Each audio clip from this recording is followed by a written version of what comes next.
What up, everybody? I'm Matt Field, and you're watching BRhodesTV. What kind of modifications have you did to your C8 so far? You know, taking a look at it's probably easier for me to answer that question and tell you what we have it modified, and that would be the frame rails from here forward. That's about it.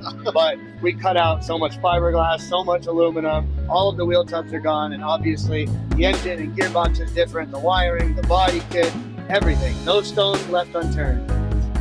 How hard was it going from the automatic to a standard on here and put the drift jet in there? So I wouldn't say that it was hard.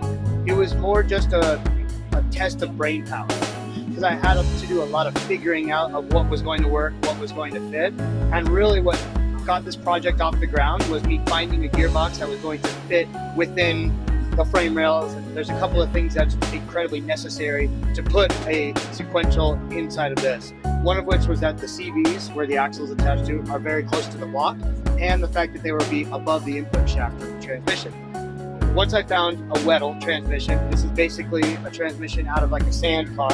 So you can see it looks very much like, if you're a Volkswagen guy, it looks like a Volkswagen. Basically a Mendiola, but Weddle is the new company that builds them bigger and stronger. And it's a sequential 5-speed.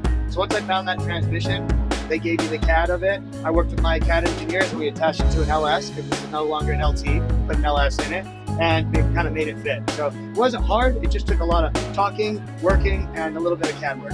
What software do you use to do that in? Is it AutoCAD or Autodesk? No, it's Autodesk? Yes. Okay. Yeah. I wish that I could say like it was me, but CAD Chris from Hardshot Max is the guy, and he helped me take over this project and really told me what was possible. What kind of horsepower does this thing put out? So it's 1,012 naturally aspirated at the crank, and then we'll hit it with 200 shot of nitrous. Okay, what kind of fuel do you run in it? This is on an Ignite Red, so ethanol, but it's a race ethanol. Okay. Yeah. Okay. So what's the top speed you had the car at so far? So we finished this car 3 days ago. Oh, okay. And it still needs to go on the hub dyno, because although the engine was on an engine dyno, we still need to put it on the hub dyno and then hit it with nitrous and see what it'll really do. So I'll let you know in like a week and a half. Okay. Thanks a lot for the interview. Absolutely. Nice to meet you guys.